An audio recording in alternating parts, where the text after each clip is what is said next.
अस्सलाम वालेकुम दोस्तों, आप मेरा YouTube चैनल देख रहे हैं। मेरा नाम तसव्वुर है। दोस्तों आज हम बात करेंगे कि गंदम की गोब क्या होती है या गंदम को गोब पर पानी देना चाहिए या नहीं देना चाहिए। सबसे पहली बात कि गोब होती क्या है, ये आप कंसेप्ट क्लियर करें।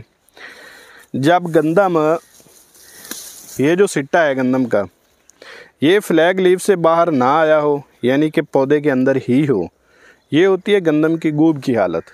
यानी गंदम जो सिट्टा होता है वो तैयार हो चुका होता है लेकिन पौधे से बाहर नहीं आया होता, ये गोब होती है। ये गंदम की बहुत जो है एक आपकी मेहनत का जो है निचोड़ निकलना होता है। यहाँ पे ये एक समझ लें कि आपको इसका रिज़ल्ट मिलना होता है कि कितना अच्छा दाना बनता है, कितनी अच्छी गंदम जो है सिट्टे निकालती है, कितना दाना निकलता है, कितनी एवरेज आती है, कितना नफ़ा आता है। ये तो होती है गोब।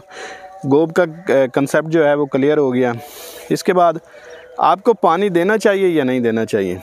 इस स्टेज पर आपको पानी इंतहाई ज़रूरी होता है देना चाहिए, क्योंकि अगर आप इस स्टेज पर पानी नहीं देंगे तो ये जो होते हैं इसके गलियों दाने, इसमें जो दाने बन रहे होते हैं, अगर पानी नहीं देंगे तो उनका साइज़ छोटा रह जाएगा, वो सिकुड़ जाएंगे।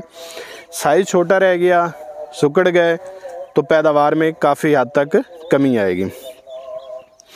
ये पानी देने की कितना एक पानी देना चाहिए ये भी आप यानी कि नोट कर लें कि आप अगर गंदम में पाँव रखें तो जो रकबा होता है उसके अंदर आपका जो पाँव है उसको धंस जाना चाहिए। इतना एक पानी ज़रूर देना चाहिए। सेम गंदम 80 से 90 दिन की हालत पे होती है। अगर आपको ये समझ ना लगे कि गोब कब आती है या किस तरह होती है, आप गंदम की जो बिजाई की डेट है उसको देखें और आज की डेट को देखें। 80 से 90 दिन की जो उम्र होती है ये गंदम की गोब की हालत होती है और इस पर पानी ज़रूर देना चाहिए। ये थी आज की मालूमात, आप दोस्तों के साथ शेयर करनी ज़रूरी समझी। आपको अच्छी लगी है तो लाइक कमेंट कीजिए, अगर नहीं अच्छी लगी तो डिसलाइक कीजिए। दोस्तों चैनल को सब्सक्राइब ज़रूर कीजिए क्योंकि इस तरह की वीडियो मैं अपलोड करता रहूँगा। दुआओं में याद रखिए। मुझे इजाज़त दीजिए। अल्लाह हाफ़िज़।